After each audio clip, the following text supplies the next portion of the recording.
우리 사회에 보이지 않는 피라미드가 있다는 이야기 들어보셨나요? 오늘 이 시간에는 바로 이 주제를 아주 깊게 파고 들어보겠습니다. 여러분, 금수저, 흙수저 이런 말들 많이 쓰잖아요. 근데 이게 그냥 우스갯소리가 아니라 어쩐지 뼈 있는 말처럼 현실처럼 느껴진 적 혹시 없으세요? 만약 그런 감정을 느끼셨다면 그게 단순한 기분 탓이 아닐 수도 있습니다. 실제로 많은 연구들이 지금 한국 사회가 신계급 사회로 빠르게 변해가고 있다고 지적하고 있거든요. 네, 바로 신계급사의 청사진입니다. 과연 그 구조가 어떻게 생겼는지 지금부터 하나씩 차근차근 들여다보겠습니다. 이 모든 논의의 가장 중심에는 바로 수저계급론이라는 개념이 있습니다. 슬라이드에 나와 있는 것처럼 개인의 성공이 내 노력보다는 부모님의 자산과 소득에 전적으로 달려있다는 생각이죠. 어떻게 보면 현대판 계급제도라고도 할 수 있겠네요. 한국노동연구원 보고서에 나오는 이 한 문장이 지금 상황을 정말 날카롭게 보여주는 것 같아요. 언젠가부터 승강기가 망가졌다. 예전에는 열심히 노력하면 더 높은 곳으로 올라갈 수 있다는 믿음이 있었잖아요. 그 사회적 이동성을 상징했던 승강기가 이젠 멈춰버렸다는 거죠.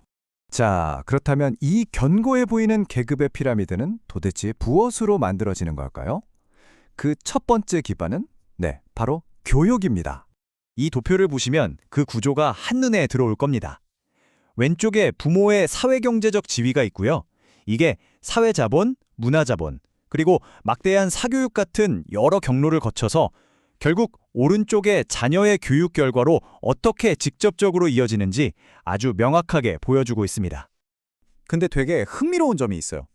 예전보다 대학 가기는 훨씬 쉬워졌잖아요. 그렇다고 해서 이 불평등이 사라졌냐? 그게 아니라는 거죠.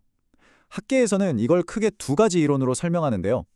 첫 번째가 MMI, 불평등 최대한 유지라는 건데 이건 말 그대로 상위층이 어떻게든 좋은 교육 기회를 독점하려는 거예요. 그리고 두 번째가 EMI, 불평등 효과적 유지라는 건데요. 이게 진짜 중요해요. 모두가 대학을 가는 시대가 되니까 그 안에서 어느 대학이냐, 즉 명문대라는 새로운 기준을 만들어서 격차를 계속해서 유지하는 그런 전략을 말하는 겁니다. 바로 이 EMI 이론의 아주 현실적인 예시가 여기 있습니다. 한 연구 결과를 보니까 서울대학교 사회과학대학 신입생 중에서 부유한 강남 8학군 출신 학생 비율이 계속해서 늘고 있다고 해요. 그러니까 모두가 대학에 가는 시대가 됐지만 최상위권 대학이라는 그들만의 리그는 오히려 더 단단해지고 있다는 뜻이죠. 결국에는 이 슬라이드에 보이는 순환고리가 딱 만들어지는 겁니다. 자, 보세요.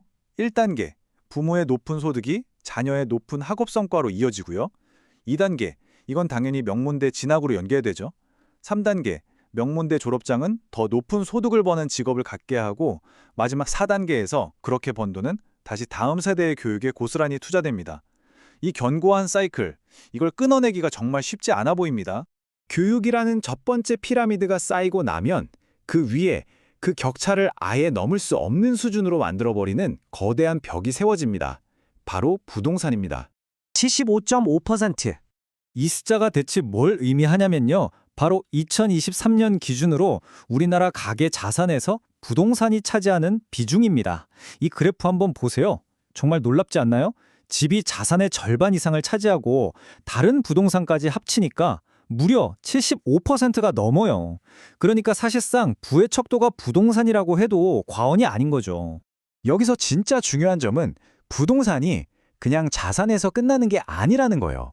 세대 간에 부를 물려주는 가장 핵심적인 통로가 바로 부동산이라는 거죠. 한 연구를 보니까 부모의 부동산 자산이 2배로 늘면 독립한 자녀의 자산도 3년 안에 최대 20%까지 증가한다고 합니다. 결국 젊은 세대에게 내 집 마련이라는 꿈은 부모님의 증여나 상속 없이는 거의 불가능에 가까워지고 있다는 씁쓸한 현실을 보여줍니다. 자, 이렇게 교육과 자산으로 층층이 쌓아 올린 피라미드를 하나로 딱 묶어서 완성시키는 마지막 연결고리가 있습니다. 바로 결혼입니다. 그동안 쌓아온 교육 수준과 자산 규모, 과연 이 두 가지가 어디에서 만나서 이 거대한 피라미드를 완성시키는 걸까요? 그 답은 바로 학력 동질혼이라는 사회학적 개념 안에 있습니다. 쉽게 말해서 비슷한 학력을 가진 사람들끼리 결혼하는 경향을 말하는데요. 한국 사회에서 학력이라는 게 단순히 공부를 잘했다는 걸 넘어서 소득, 직업, 심지어 문화적 배경까지 보여주는 강력한 지표잖아요. 그렇다 보니 결국 비슷한 계층끼리의 결혼으로 이어지고 이게 다음 세대의 계급 경계를 더욱더 굳건하게 만드는 역할을 하는 거죠. 지금까지 우리가 살펴본 교육, 부동산, 그리고 결혼, 이 모든 요소들이 착착 맞물리면서 결국 우리 사회의 상승의 승강기는 완전히 멈춰서게 됩니다. 여기 이 두 책의 표지가 지금 우리 사회의 모습을 상징적으로 보여주는 것 같습니다. 한쪽에는 안정적이고 질서정연한 피라미드 구조의 특권 중산층이 있고, 다른 한쪽에는 위태롭게 겨우 버티고 있는 불평등과 빈곤의 현실이 있는 거죠. 많은 연구들이 이제 한국 사회의 진짜 계급 경계선은 과거처럼 중산층과 노동자 계층 사이가 아니라고 말합니다. 그보다는 소위 특권 중산층과 그 나머지의 모든 사람들 사이에 새로운 선이 그어졌다는 거죠. 그리고 이 새로운 경계선이 우리 사회에 만연한 상대적 박탈감의 가장 큰 원인이 되고 있습니다. 이렇게 사회의 피라미드가 점점 더 단단하게 굳어져가는 현실 속에서 우리 한 사람 한 사람의 노력은 과연 어디를 향해야 하는 걸까요? 이 질문이 오늘 우리가 함께 진지하게 고민해봐야 할 마지막 화두가 아닐까 싶습니다.